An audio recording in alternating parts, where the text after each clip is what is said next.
who we are and stuff. Abby and Brittany were born with just one body between them.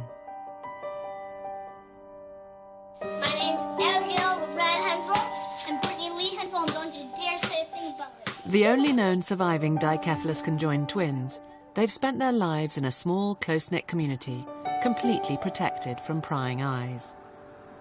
The girls live on a farm in Minnesota with their younger brother and sister, Cody and Morgan, and their mum and dad, Patty and Mike. As they reach 16 and on the brink of womanhood, they've decided to show the world what it's really like to be joined for life.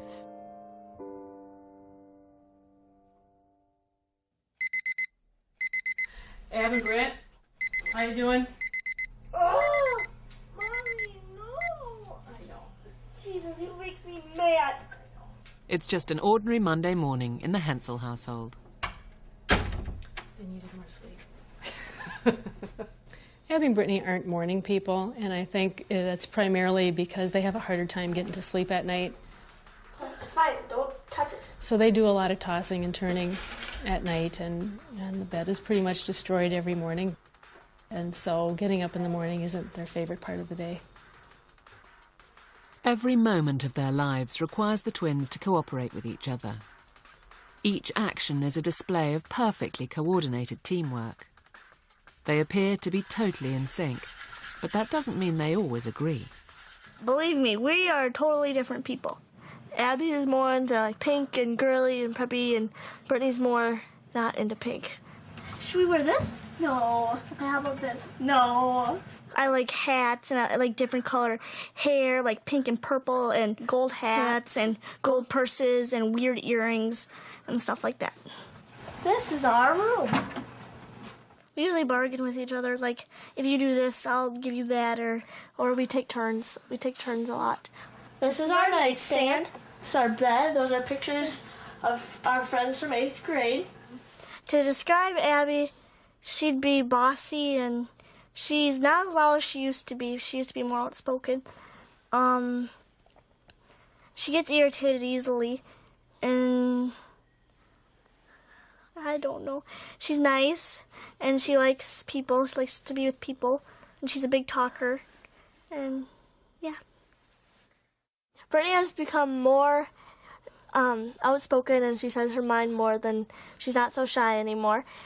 She doesn't like fast things. She'd rather go slower and take her time. She's nice and sweet and caring and loving and a good sister. Abby and Brittany were born on March the 7th, 1990.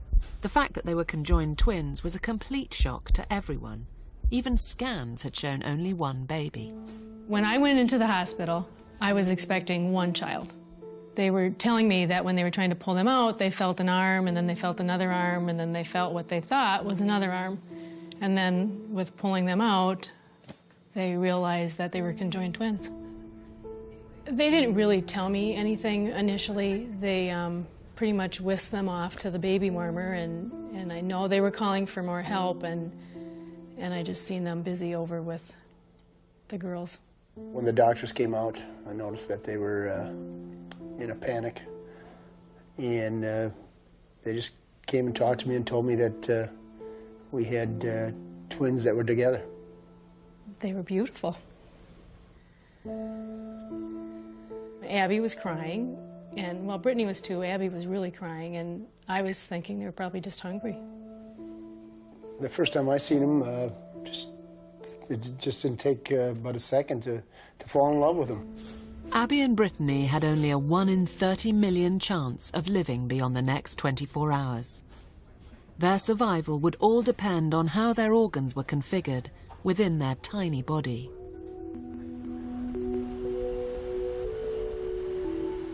Queen Charlotte's Hospital in London specialises in the most complicated twin pregnancies. Professor Nick Fisk has followed the case of Abby and Brittany since they were born. I have never seen previously a set of surviving dicephalous twins, so they are extraordinarily rare, and they're the only ones, to my knowledge, alive today. They do appear to have two separate hearts, one in each side of the chest, and each has its own pair of lungs, one on the right and one on the left. But the medial lung on both sides seems to be fused in the middle, and that may be as one would expect. So it's consistent with an increasing degree of fusion as one moves down the body. Abby and Brittany had 3 arms at birth, and that often happens, but it was a useless midline arm that didn't function, so it was removed when they were very young. One presumes the outlook's better if you have 4 or even 3 arms than if you have 2, because it indicates a greater degree of duplication of the upper body. Abby and Brittany had 3, and that may have something to do with why they're doing so well. They just seemed to do everything on schedule. You know, they lifted their heads on schedule, they moved, they smiled, they ate. You know, everything just was working. You could see him progressing every day. One day you'd see him grabbing onto the coffee table, and the next day you'd come home and he'd be walking around it. Every step was not easy, but they got it done. To the medical world, Abby and Brittany were an astonishing case, confounding all expectations of dicephalous conjoined twins. With their bodies so closely linked, it was clear separation was out of the question. So their parents got on with giving them as ordinary a life as possible. But with so little knowledge of their condition, there would be no guarantees. Conjoined twins Abby and Brittany Hensel have mystified the medical world since they were born. They share just 1 torso, 2 arms and 2 legs, although each twin controls her own side of the body. Nobody knows how they work. That their personalities make them inspirational, and the things they do, they never give up, they keep trying. Anything they wanted to do, they go out and do it. At birth, it was thought to be a miracle that the girls survived even the first 24 hours of life. But as they grew, it became clear nothing would stand in the way of them leading full and active lives. Then, at the age of 12, it was discovered that they had a life-threatening condition.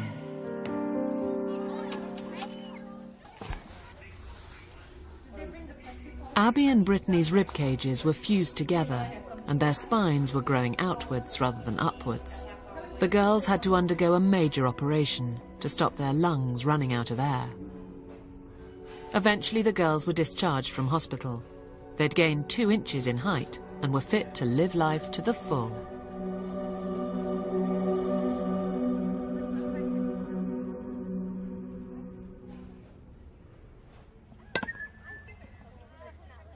There's no physical challenge that Abby and Brittany are not prepared to tackle head-on.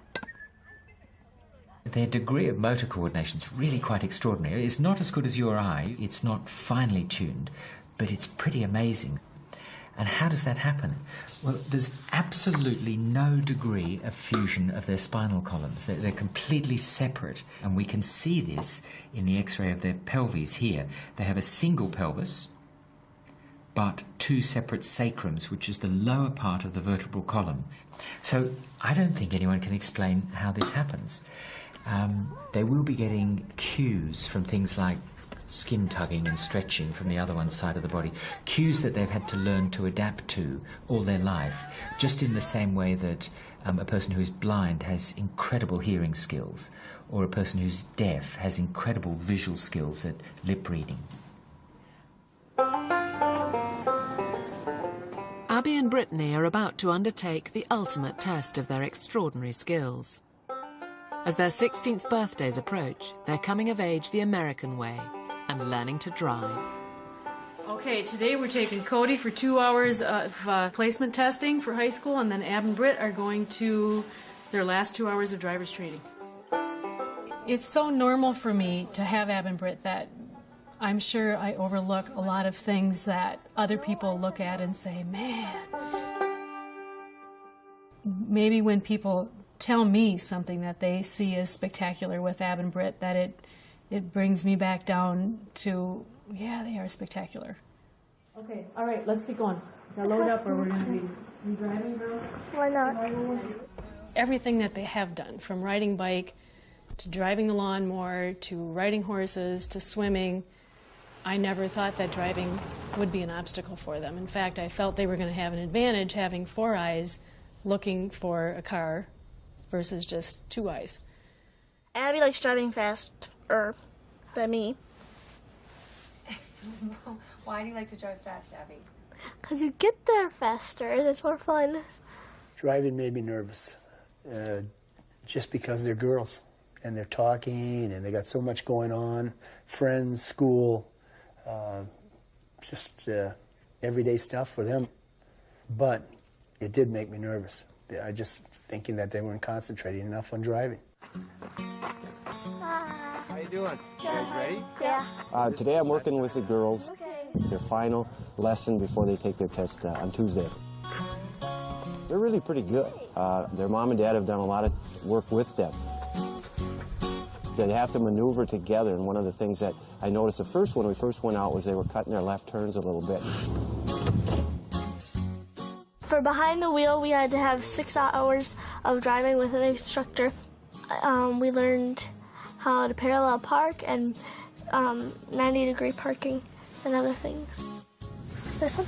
No, right down here by the cars. Between the 2 cars, we'll go make it a little tougher for you. Oh, that's for sure. I got enough for a little bit. A little further. All right. Put it in reverse, hard to the right, till you get to that 45-degree angle. Keep going, keep going. All right, now straighten it. Hard the other way now. Hard as you can. Keep going, you're doing great. Super job. Excellent, even better than last time. Okay, then straighten it and go up just a little bit. Abby takes over the pedals and the shifter, and I take over the, and we both steer. We both steer, and I take over the blinker and the lights. We gotta go where we're going, so we know where we're going. Where we have to, we know what turns we have to take.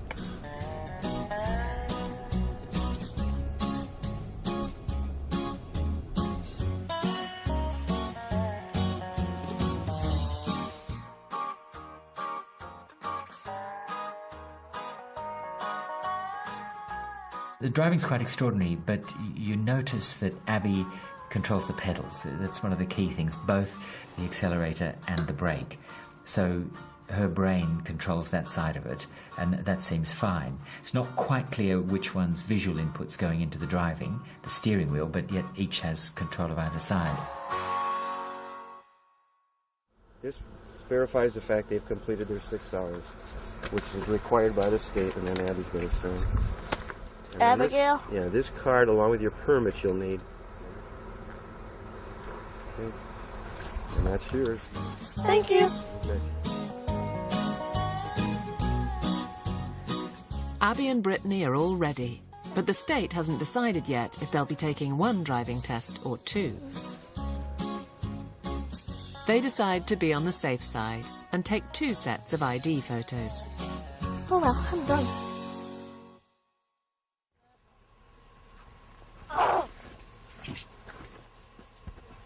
Goodbye.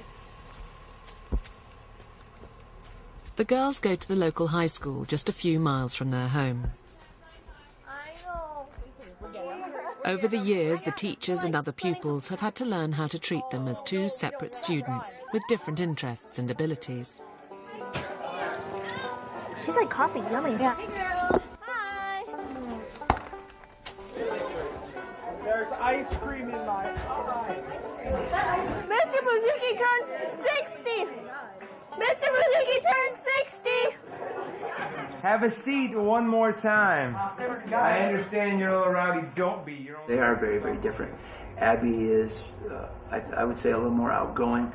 Certainly she's more able to question and to demand answers and attention, both in class. Mr. Buzuki, for the murder accounts, the rape accounts, is it just how they described them? Yes.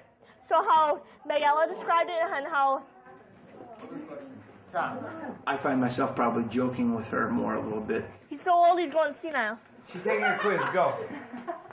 With Brittany, I think she's a little more quiet, a little more reserved, thinks through some things, maybe not quite as assertive, certainly more contemplative. In their more practical classes, the school has agreed that the twins only need to submit one piece of work between them. But in English, they're treated completely separately. And so we came across the plan of that they would write their own papers together, and tests and quizzes and any kind of in-class participation would be done and graded separately. They do answer things differently. They do think differently. Both of them will always have separate grades.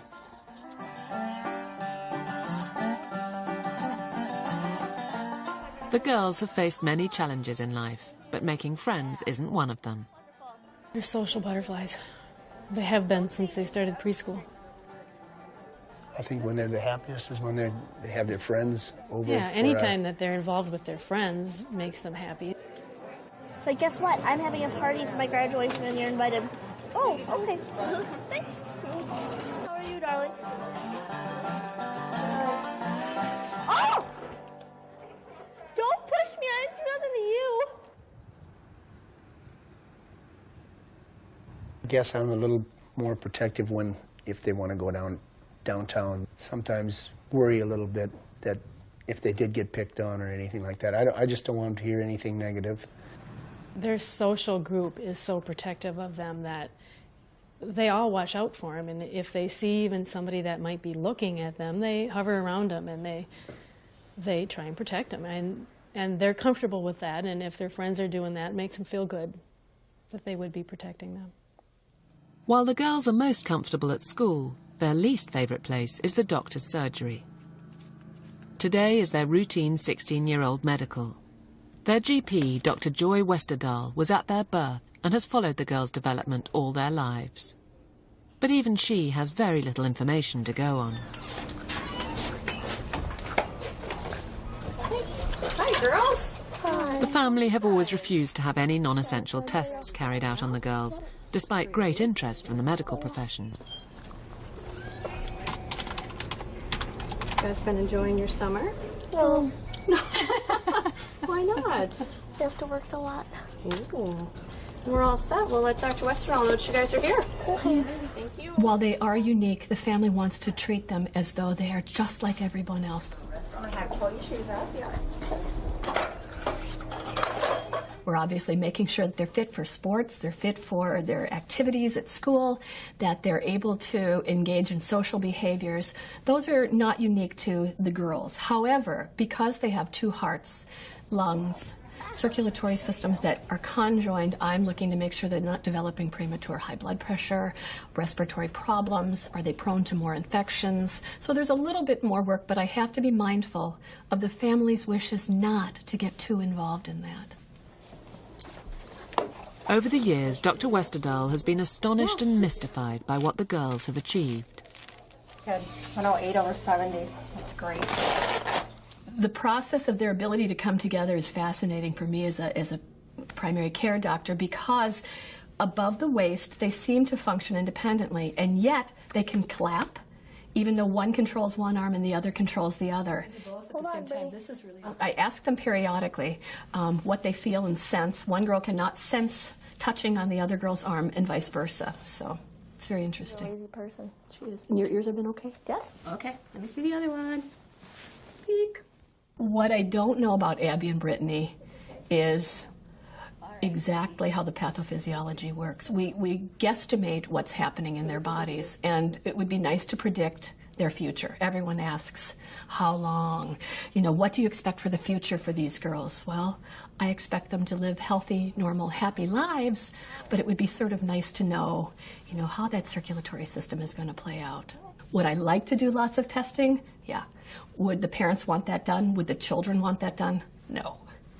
There would be a long queue of scientists with really very modern techniques of imaging brain and nervous system function, who would love to find out what one feels when you do something to one's arm, how the music centers are organized, sense of space and movement, etc.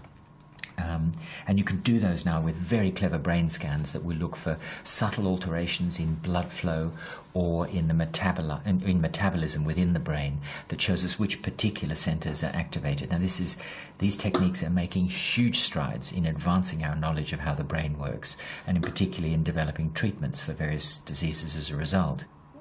This is a highly unusual situation, and one does have to be cautious here that there is a danger of medical science being driven largely by curiosity at a clear cost to the family. I want to go home. Okay, bye now. Oh, all right. So, bye now. Abby and Brittany's big day finally arrives. On my 16th birthday, we got up and we went to get our driver's license. The day we went for the written permit, we weren't sure what they were going to have him do, if they were going to have him take 1 test or 2 tests. They really didn't take any special things for us. They just made us take the test twice. They wanted to do their driver's test the day they turned 16, even though I said, you know, if you failed, you want that on your birthday. Making legal history in the state of Minnesota, the twins take their 2 tests and hope for the best. 2 tests also means 2 chances to fail, but for these girls, failure isn't an option. I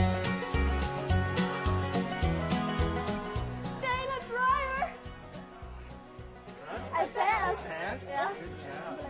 See you later. Happy birthday, guys. Thank you. I have a present for you guys. Yeah. Thank you. Thank you. Yeah. Oh. No. Savannah's gonna come with me. To what? Get my tongue pierced. Yep. Yeah, we're gonna go together. Yeah. What'd your parents get you for your Computer. But I had to pay for some. We had to pay for most of it. That's okay. I don't know. I've talked with Abby and Brittany about, you know, what happens if they are pulled over, if they would each get a ticket, or maybe Abby would get the ticket if they were speeding, being she has her foot on the accelerator. I don't know. We'll just have to see what happens when it hopefully doesn't happen. The goal is, of course, to hide it. The twins take their driving triumph in their stride, but others are still fascinated by how they pulled it off. Now we decided who's in charge of the radio. I'm intrigued by this. Good. So your windshield wipers and cruise control, and your radio and defogger. And the gas and the brake. You're the guy. I assume now you'll be freaking out policemen across the state. I've already gotten pulled over. I had no permit there. She lied. She said lied. So, and cut.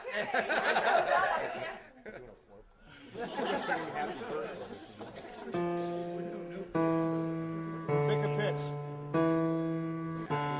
1, 2, 3. Happy birthday to you. Happy birthday to you.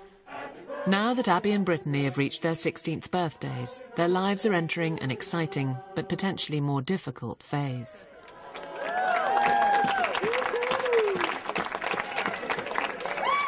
Definitely, they're 16 now, so I'm hearing things come out of teenage mouths that surprise me sometimes. But deep down, when the day is over, I know they love me, and I don't know why I'm going to cry about that.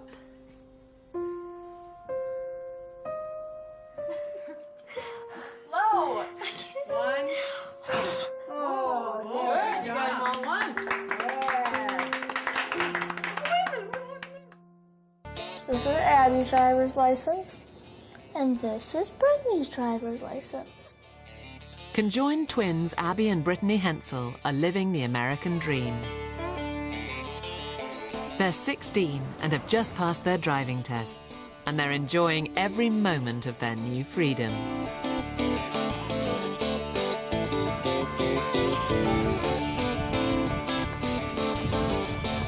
We like to drive when we... No, I can't say it. Never mind. Just keep going. No. Don't. I don't know. I'll say it. Okay.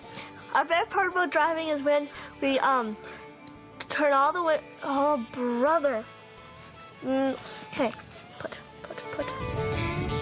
We like driving when we can put roll, that's the word. Okay, start over, stop. Okay, we like driving when we roll all the windows down, turn the bass and the treble up really loud so the car shakes and you can hear the bass really well when you're listening to rap. That's our favorite part. They gradually increased their speed as they got comfortable. They used to drive 30 miles an hour for the first few times at it and gradually built up their speed and were comfortable with it, knowing they had gained the control of the car. Now I've got to remind them to watch their speed before I had to tell them to speed up. Oh, that was so much fun. Christina was driving Christy, and we tried to hit all the dead animals on the road. How did that work? That was bumpy. The twins' family know that they're two people with different personalities, tastes, needs and desires. And as they grow up, those differences are becoming more obvious. That's an ugly coffee table. I like it. Abby's very feisty. I have no thoughts. I have to go. Abby always likes to be the boss of the whole house, boss of Cody. Don't put that stuff on mine, Cody. I don't want that on there. Okay. Boss of Morgan. Wash them off. Why are you on the carpet with those? Get down. Likes to tell me how I should do things. Mom! The concert starts at 7? Be there on time. Brittany. Easygoing, easy to talk to, but is finding out that she's got a mind of her own also. Do you mind? Where she's pulling control every now and then. Are you telling them what I told you to tell them? That's your problem. See you later. Now, and I always tell her, oh, Brittany, you've discovered you've got vocal cords and you can yell at me now. Do you want me to get those necklaces I mean, on? no, I'm not wearing those. So Brittany is almost like the firecracker of the two right now. Can I dye my hair? Not today. Yeah, I want to. We've had a couple years of teens for them already, and actually, I hope that I'm right. I think it's getting better. You should, no. Without extensive tests to establish exactly how Abby and Brittany's brains and bodies work, theories about their remarkable connection are confined to what the girls are able to explain and a certain amount of guesswork. Your good knife skills aren't, like, perfected yet. Here, let me do that. There's still times when I think, geez, how did they figure that out? Or how, it's just amazing how they did that. How they could reach over and itch somebody's mosquito bite and yet not feel that sensation. Because Abby pretty much feels what's on her side of the body, and Brittany feels what's on her side of the body. How is that? Hot. There you go. Beyond the physical coordination, there seems to be a psychological bond between the girls which goes even deeper, allowing them to finish each other's sentences or jointly compose an email with very little discussion out loud.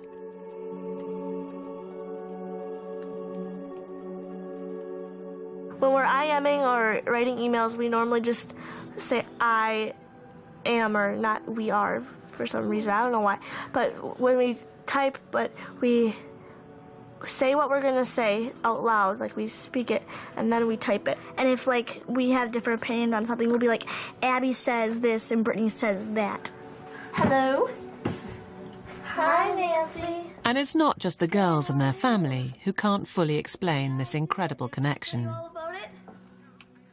This occurred very early after conception. The nervous system will have been developing only a few weeks later, and I presume sort of great plasticity involved nervous connections that don't normally exist in any of us. But you can't really have motor fibres going down one spine and back up the other one, or you shouldn't be able to. We don't really know.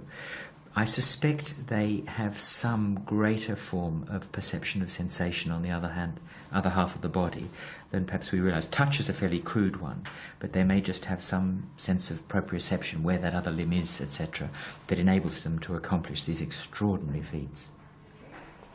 Where do we get the frog from? Not the damaged one. The one that's... Ew. No, that's so gross. take out a piece of paper. We're going to do the same. The girls' parents are often asked if they could have given Abby and Brittany greater individuality by pursuing the idea of separation. With the issue of separation for Ab and Britt, initially as babies, we were told kind of inseparable. We went with that and went with that. You know, now with more surgeries being done with other conjoined twins, you kind of wonder, did we make the right decision? When I think of what separating would have been for them, to have another half a body somehow put back on them artificially, which to me still would have required many, many surgeries, pain, disability. It's hurting me. So, you know, did we make the right decision? I'm going with that. Dave went with that.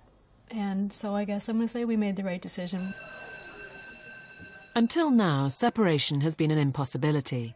But if it were possible in the future, do the girls think they'd be better off apart?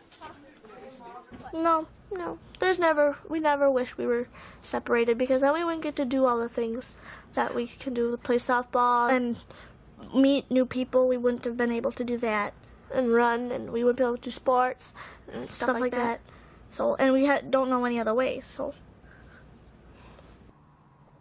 We have two minds with one vigorous and healthy body, and to separate them equally so that both survived would involve, yes, a separate mind and personality, but each body having one arm, one leg, half a pelvis, being grossly disabled, and lots of problems with mobility and independent function. So in general it's considered a no-brainer and not ethical. Individuality in these girls is going to be a hard concept for us to embrace, because we each have our own person. These two girls have always grown up together. So their individuality, while they're considered separate people, is always interlinked and intertwined. So it may not be a concept that we can understand.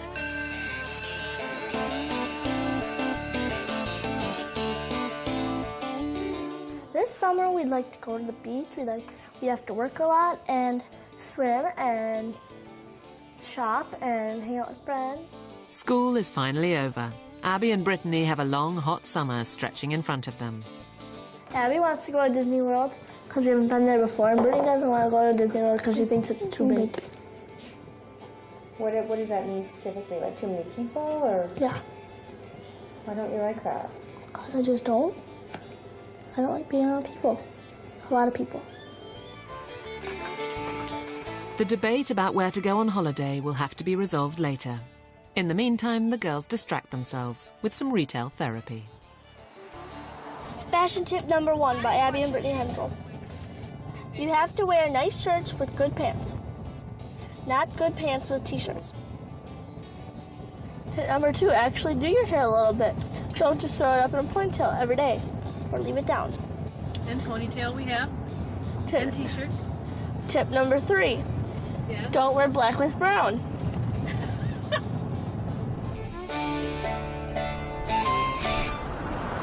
Maybe. We're going shopping. Yeah. Oh boy. Abby and Brittany love shopping, but finding the right clothes isn't always straightforward. Those are pretty. I got this in green. It looks cute in purple too. Really? Yeah, they have a purple one if you like. The biggest challenge for them when they go shopping are shirts. Pants have never been an issue. Shoes has never been an issue because they love shoes. But anyway, so the tops are the biggest issue. Stuff like that. I got this, Christy. Patty has come up with a creative solution to the problem. Kim Carlson is the girls' dressmaker. By taking their clothes to her, they can choose whatever they like and have them tailored to fit their unique body. Hey, Kim. Hey, how are you girls doing? Oh, good. So what do we have today? Shirts. Shirts. In the fronts of their garments, we need to make sure they're spaced closer in the front, further on their backs. And so I make sure that I cut away as little as I can for the back and a little bit more in the front. And then we always have to put a piece between the necks to allow for a little more space. That's got to be, so it doesn't dig into their necks as much right there. This particular one, the girls want to try something different. They want to slice it and tie it and make it a little shorter. Oh, yay. In one of their regular displays of teamwork, and without even a word between them, the girls perform the amazing feat of tying perfect knots down the side of their new T-shirt. Oops, come here. I win. I know. Okay, try it on, see if it's too tight. Too bad if it is. Just stretch it. Yep, you're going to wear it tight. I don't think it will be. Is that going to be okay? The length if once we hem it? Yeah. Okay, that's cute, girls. Good idea. Okay.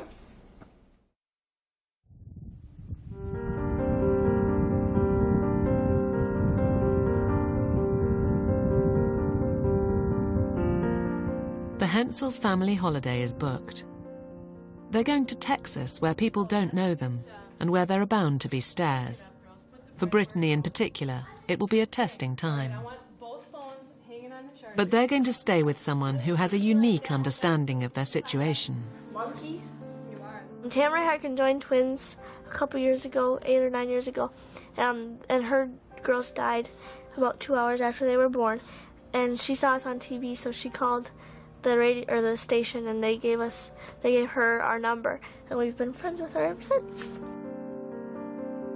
When I do see Abby and Brittany, I reflect back upon the time when I gave birth to my own daughters and truly how their lives would have been together. It makes me sad to remember back to my own children and then what their lives would have been like. And I feel Abby and Brittany have showed me how to be positive in life. They've given me strength from within that I didn't even know I had. Mike can't get enough time off work for the trip, so the girls' best friend Christy is going along in his place. She'll be good moral support.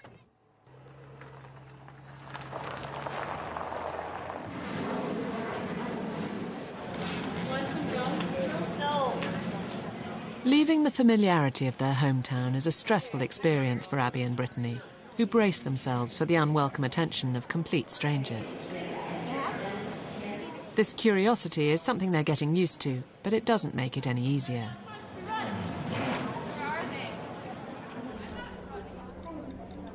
People sometimes can be kind of stupid.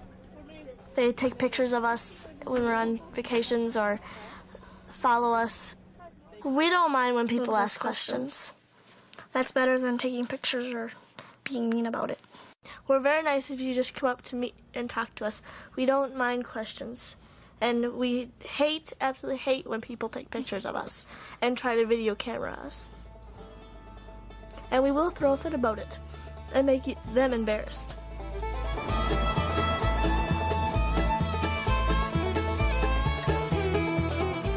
Tamra is determined to give the girls the trip of a lifetime, and she decides to turn their situation to their advantage. She manages to get them special pitch-side passes for a Major League Baseball game.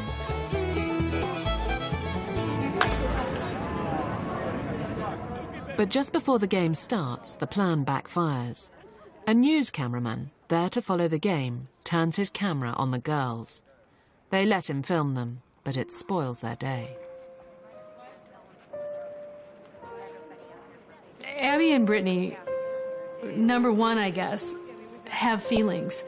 There's something that really annoys them, and that's when people feel they have the privilege to just turn around, snap a photo of them without asking them or even talking with them, or it drives them crazy because they feel like they're being violated.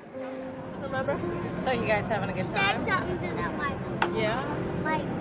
No, really? It was fun? Have you ever done this before? No. These 2 balls, and that's it, I think.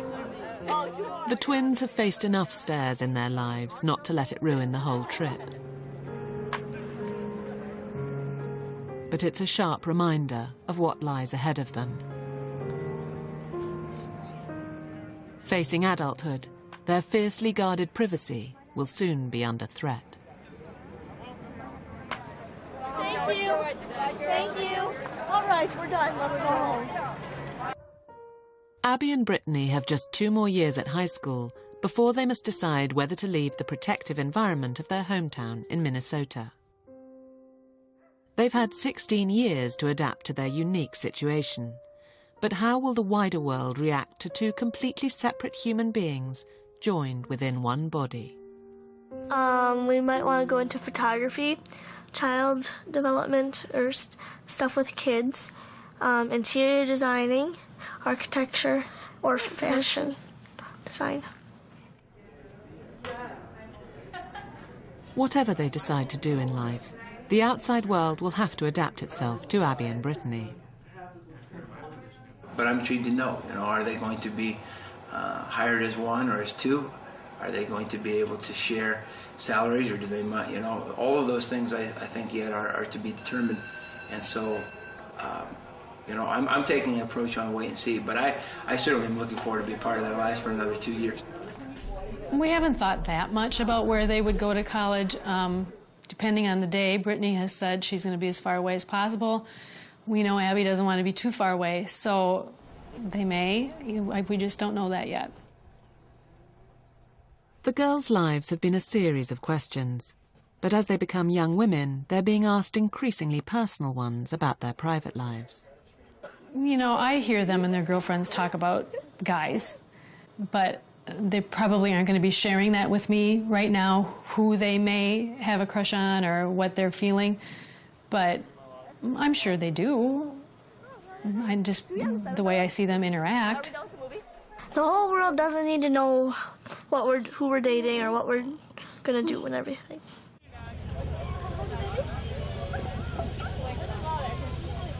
Ab and Britt have made comments before that they'd like to be a mother, or, how many kids are they going to have, kind of thing. That is probably something that could work because those organs do work for them. I guess we haven't went into too much discussion about it because it isn't an issue right now. Yeah, we're going to be moms. We haven't thought about how being moms is going to work yet. We're just 16. We don't need to think about that right now. The physiology of a body is very complex, especially when it comes to female reproduction. It's not simply organs, but it's regulated by several centers in the brain. We have 2 brains that we're working with that have to regulate the ability to have a child. I suspect everything will go normally, but that only time will tell. There's no example of female dicephalous twins marrying or reproducing. Now, it's tricky. Do they marry 2 boys or 1? If it's 1, they're married to 2 people with separate identities. Is that bigamy or not? Or do they marry 2, which makes more sense if you respect their identity separately. Marrying 2, though, if marriages don't last and one wants to get divorced, it allows them to choose separate people. But what happens if one gets divorced and then you're stuck with 3 of you, one wanting to be single but not? And it raises all sorts of questions about, are they 1 or 2 people? And society really has no basis for ruling on this. Hi, guys. Hi. We're here. Hi, guys. How are you guys? Hi, How are you? Good. As a first step into adulthood, Abby and Brittany have got a babysitting job. And they seem to have a special gift with young children, who see them for who they are, rather than what they are. Later? Yeah. That tastes sticky, didn't it? Yucky. Yeah, I told you it tastes sticky, didn't I? We babysit for a family of 2 kids 4 days a week, and we babysit for a family of 3 kids every so often during the summer. Does that taste better? Yeah. We like kids a lot. We like to babysit kids, and we needed a job. When the kids met us, put your hands down. When the kids met us for the first time, they didn't seem bothered by us or scared of us or whatever. Yeah, come on, let's go. Come on, guys. What are we gonna go do? I think people need to look at Abby and Brittany as through the eyes of a child. Come on, guys. Race you. And accept them for what you see. Let's race. I'm gonna beat you. And quit trying to figure out, how does this work? How does that work? how do you do this, how do you do that, who got to pick this, who did, and just know that it works because you can see that. We may never know how Abby and Brittany work, but isn't it great that they can? Every part of their life is cooperating with each other to make it all go. The best thing about being conjoined twins is there's always someone there to talk to, and you're never alone.